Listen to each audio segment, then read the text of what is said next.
staged UFO attack on Earth. We have been preconditioned by all the media for the past couple of decades to slowly but surely start accepting the existence of aliens and UFOs.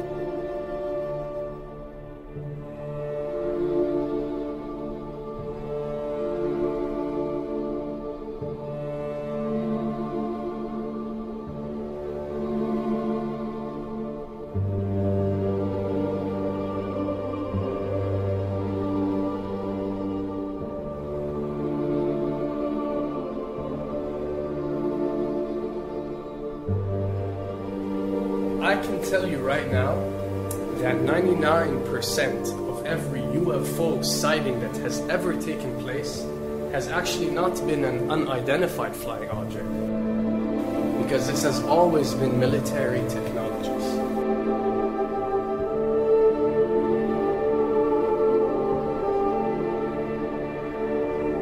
Another thing I'd like to point out is surveys and questionnaires.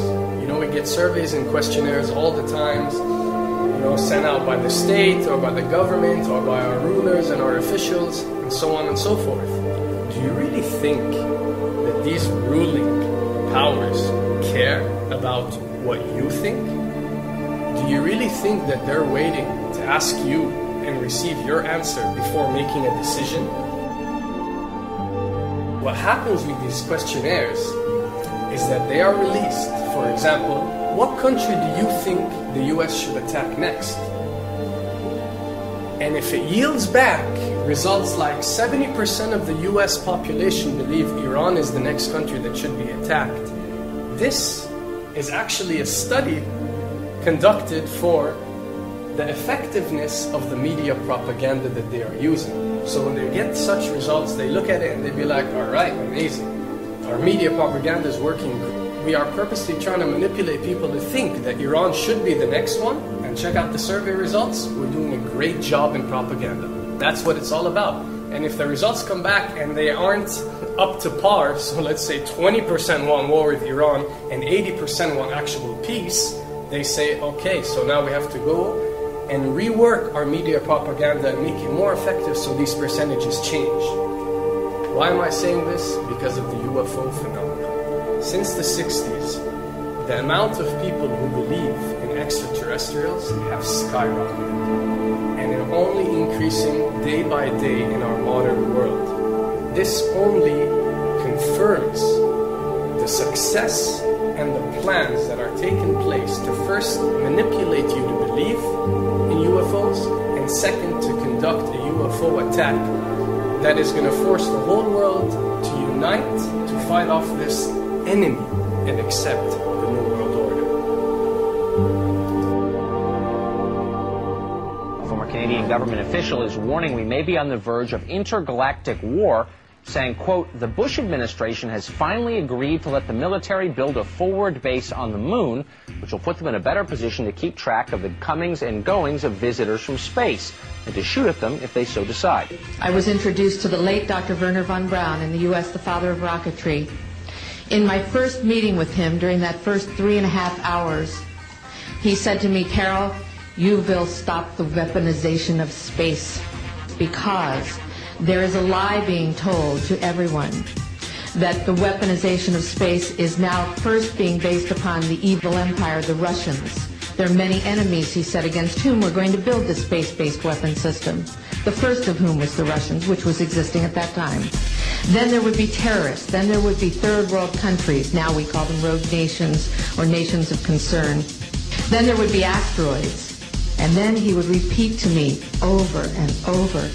And the last card, the last card, the last card would be the extraterrestrial threat. As a military strategist, as a person who worked on the MX missile, which I did later, he said, you will find that there is going to be a spin to find some enemy against whom we have to build space-based weapons, and now we should expect the spin.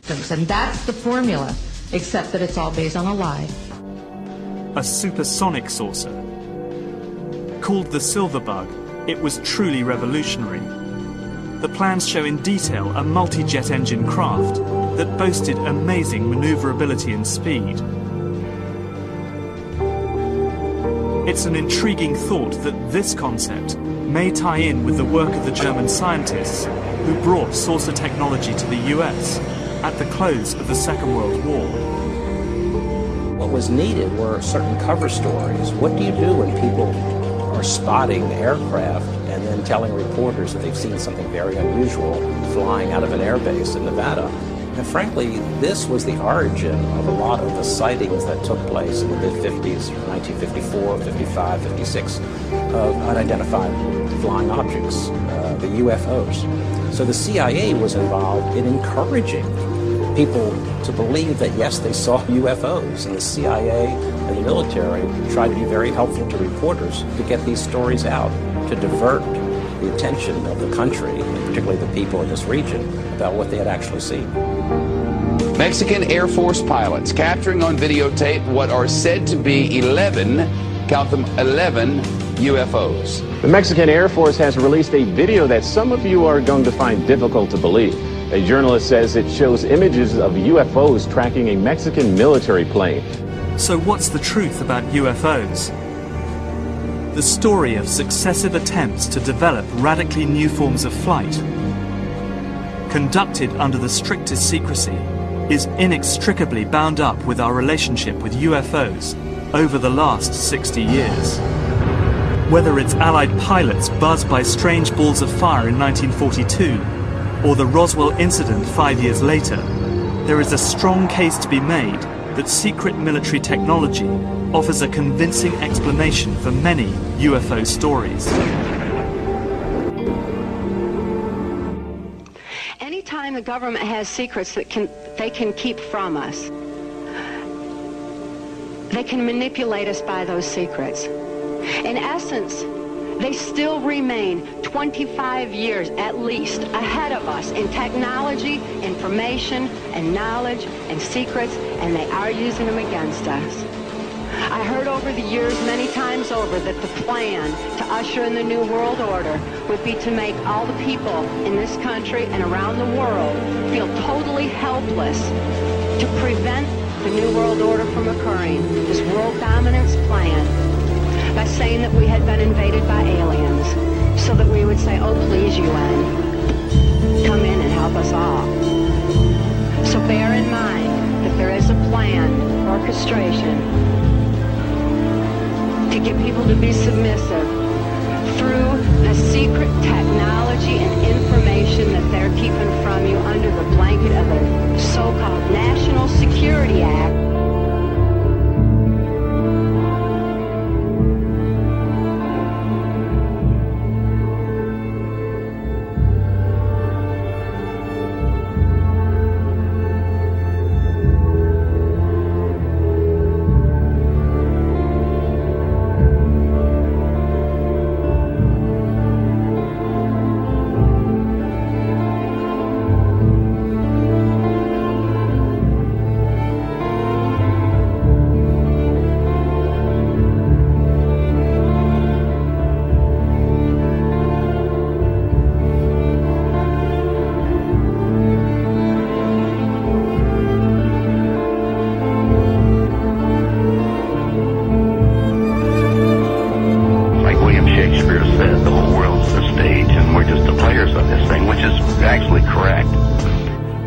Perhaps we need some outside universal threat to make us recognize this common bound.